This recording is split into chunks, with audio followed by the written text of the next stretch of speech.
Les affaires sont prêtes, mais le voyage est suspendu. Avec son mari australien, Sophie a eu recours à une gestation pour autrui.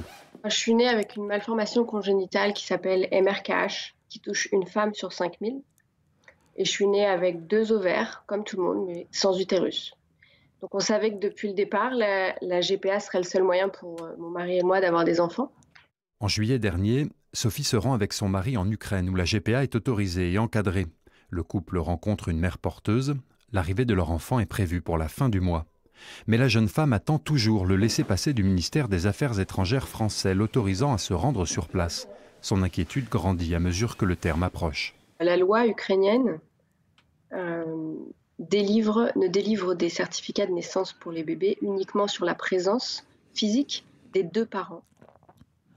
Donc, si on n'est pas là, effectivement, on ne peut pas avoir de certificat de naissance. L'enfant est apatride et on pourra de toute façon pas acquérir les documents nécessaires pour rentrer dans nos pays respectifs, en fait.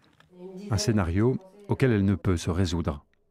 Évidemment, c'est terrifiant en tant que parent de savoir que votre enfant va être donné à des inconnus pendant plusieurs semaines, plusieurs mois, alors que ça peut être évité.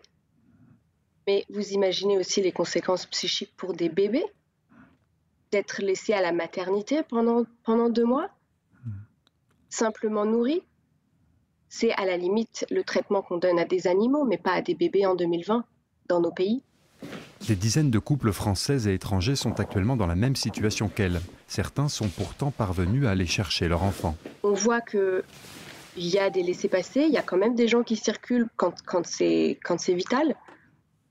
Mais nous, en fait, on n'est pas entendus et des bébés qui vont naître tout seuls, ça n'attire l'attention de personne, en fait.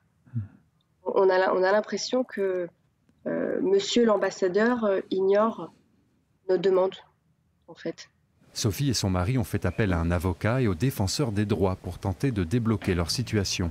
Contacté par téléphone aujourd'hui, le ministère des Affaires étrangères n'a pas répondu à notre demande d'interview.